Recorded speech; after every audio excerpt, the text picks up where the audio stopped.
Než začne video, spouštíme 20% velikonoční slevu na trading členství a speciální výukové kurzy s kuponem Trading20, který lze použít při platbě na našem webu trade.skipper.cz. Nenech si zbytečně utéct zisky a jde trh nahoru či dolů. Teďka trh klesá a my toho naplno využíváme. Můžete obchodovat podle nás, využít tuto 20% slevu i na naše speciální výukové videokurzy, které jsou jako jediné v Česku dělané tak, a i testovány na začátečících, aby dostali i naprostého začátečíka na profesionální úroveň, včetně profesionální orientace v grafu, kterou používáme i v těchto videích, ale je tam toho jako o 90% více než ve videích. No a to je mimo psychologii a risk management velmi důležité i pro vstupy a výstupy v otevíraných pozicích. Umožní vám to udělat klíčovou změnu, budování dalšího příjmu nebo čokoliv zamýšlíte a můžete začít ještě dnes, tady jsou to 20% akcí při použití kuponu Trading20. Jdeme na analýzu. Já vám tam dnešní analýzy. My tady máme trošičku ticho před bouří a děje se tomu tak po vlastně tom, co jsme tady prorazili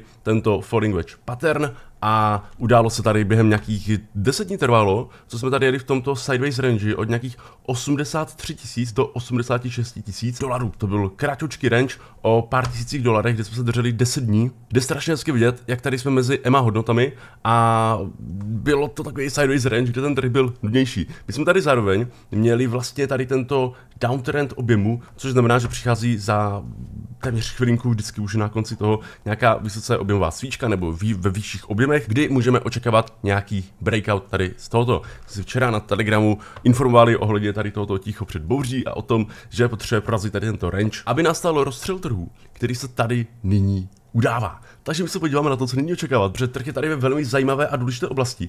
A opět tady jsou nějaké nebezpečí, my se na ně podíváme a podíváme se na strukturu trhu, co nám může přinést, jak se tady nacházíme, nebo jak to spíše vypadá tady na total 3 market capu a co nyní můžeme očekávat a cena všechno tady připravíme. Tak začneme pohledem na S&P, které nám tady už otevřelo a směřujeme do zeleného support levelu.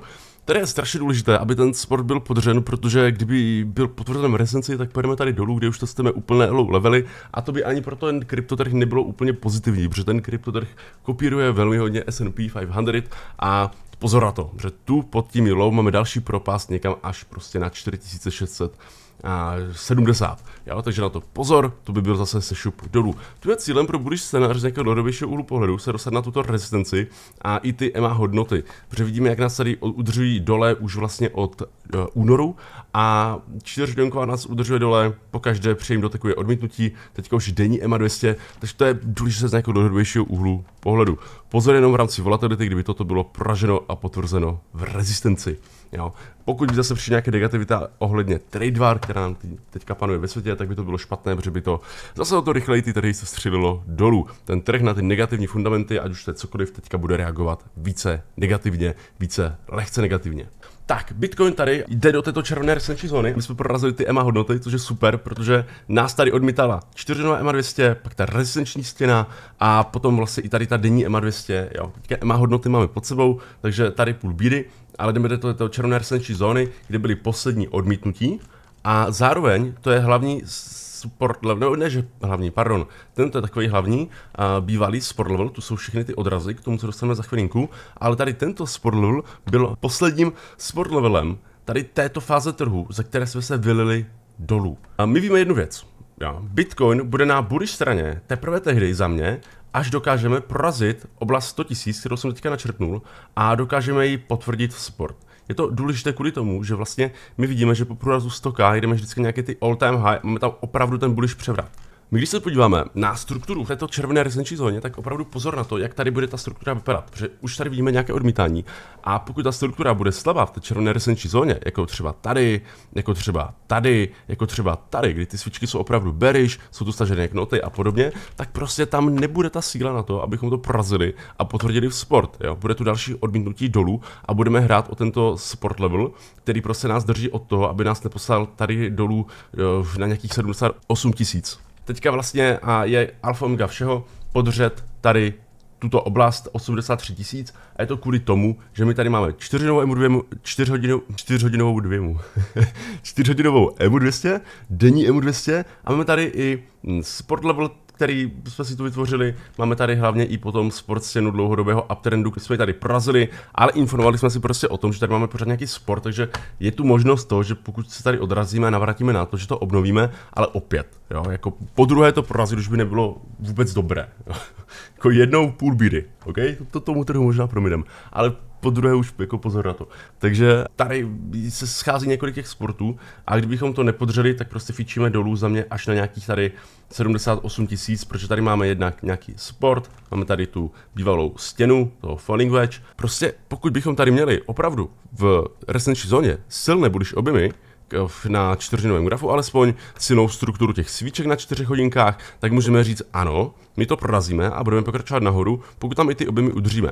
Ale to samé tady. Pokud by tady byla nějaká bearish struktura, jako jsme viděli tady, a byly by tam bearish objemy a chyběly by bullish, tak opět pozor na to prostě neprorazíme a pofičíme dolů a budeme zase hrát o nějaký buď fake out pohyb, protože ono pozor i na to, když vlastně tam máme silnou strukturu, ale pak se zafixujeme po to, třeba vymyslí úplně bullish objemy, už tam nejsou a zafixujeme se zpátky po tu rezistenci s nějakou tou bearish strukturou, tak ano, je to fake out a jdeme dolů. Jo. Tak toto bumpujeme potom i pro ty shortíky na altcoinovém trhu. Alfa Omega vše mít strukturu silnou, jak na objemech, tak i struktuře, abychom to mohli prorazit. Bez toho to prostě nepůjde, takže pozor na to a pozor na tento support 83 000, který nás drží od poklesu tady k retestu té stěny a retestu 78 000, což nás drží od poklesu tady dolů. No a ty altcoiny to mají stále složitější, jo, protože u těch altcoinů je strašně velký problém to, když se podíváme tady, se vždycky po nějakých těch odrazech, samozřejmě shorty neotevíráte tady, když spadneme po poklesu do silného sport levelu, jo. Ty shorty se daly otevírat tady a dali se otevírat všude možně, jakože i když jsme tady potvořili novou rezistenci. Ale vidíme i teďka, jo, Bitcoin ten nějaký jde nahoru, ale ten Total 3 je tady pořád zazděný, protože dominance stoupá a je v uptrendu. Takže ta dominance stoupá, ty altcoiny nemají žádný prostor pro bullish pohyb. Proto stále si tady otevíráme ty shortíky, proto stále nám strašně velké profity generuje v tomto trhu primárně shorty.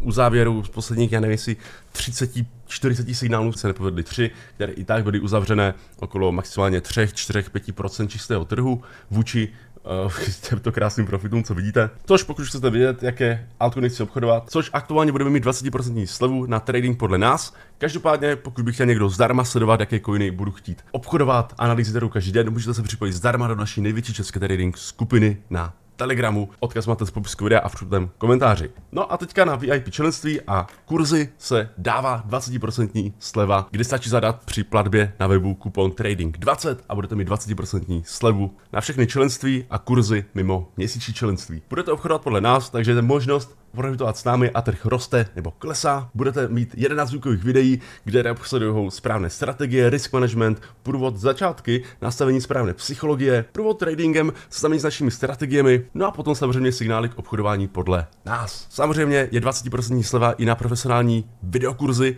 kde se naučíte všechno od úplných základů až po profesionální trading, orientaci v grafu, takže nebudete potřebovat mě, skupinu, nebudete potřebovat žádné analýzy, zkrátka na tom trhu se naučíte pohybovat úplně sami a jsou to speciální kurzy, které mají stále 100% zpětnou vazbu a dostávají začátečníky na profesionální úroveň. Byli testovaní začátečníci, vyvíjeli se přes, řeknu přes asi půl roku nebo rok, vyvíjeli se strašně dlouho a chtěli jsme tím udělat něco, co tady v Česku ještě nebylo. Takže aktuálně na to sleva 20% s použitím kupónu Trading20 na našem webu při platbě. A tu se jedná u Total 3 o průraz tady této range oblasti. Máme proražený tady ten bearish channel, ale vidíme, že prostě stále tady máme 4hodinovou EMU 200 a horní range zónu tady této oblasti. Jo, takže i teďka, pokud se zafixujeme zpátky tady pod to a po tu oblast 760, tak pojedeme zase tady dolů a tento support nás drží od nějakého breakdownu tady dolů. Jo, tento support nás drží zase od breakdownu tady dolů. Takže pozor na to, tu by byla bullish nějaká tak, kdybychom toto dokázali prorazit, potvrdit sport a jeli tady, jeli bychom k denní M200 a ta by taky musela být poražena, potvořena v sport, abychom jeli tady, ale nějaká ta bullish fáze by byla teprve po prorazu této rezistenční zóny odsud sem, protože tu máme volatilní prostor pro to, takže i přes tu dominanci by to šlo a potom by to bylo zase od tady této zóny sem. Jo, to je taky volatilní prostor. Dokud jsme po touto rezistenci 855 jsme na bearish straně. Koukejte, porazíme jednu rezistenci, máme tady druhou, což je rezistence toto range. Jo, porazíme to, máme tady denní EMU 200, porazíme to, máme rezistenci hnedka další tady. Takže tu jedno odmítnutí za druhým. Prostě tu půjdou obchodovat čorty úplně jednoduše. Uděláme fake out tady, spustí to vlnu dolů. Udělali bychom fake out odsud sem, pod denní M200, udělá to fake out odsud dolů. Jo, zase, máme tady potom tu hlavní resenční zónu. Udělali bychom z ní fake out dolů, že bychom se na ní dostali, zavisali zpátky, boom, jedeme dolů, to své denní M200. Tak to jdou chytat hezky ty shorty, jdou i při fixaci tady zase zpátky po to, chytnout odsud sem, případně pokud by to nebylo podrženo tento zelený support a byl by potvrzen resenci, jde to odsud sem. Takže pozor na ty fake outy, dominance roste, ty altcoiny to mají velmi těžké, takže je to prostě problém pro ty altcoiny, jo, mít nějaký bullish scénář. Takže proto teďka obchodujeme prostě ty shorty, proto to přináší profity, jaké to přináší, proto jsme na bearish straně a proto prostě respektuji trend a budu obchodovat podle toho, jaký máme trend, budu toho využívat a časovat ten trh takto. Samozřejmě v naší největší české trading skupině vidíte, co chci obchodovat, vidíte analýzy na trh každý den a teďka máte právě 20% akci na obchodování podle nás a kurzy, čemu jste měli prezentaci na začátku a uprostřed videa. Profitovat krásně i z klesajícího trhu a jde trh nahoru či dolů.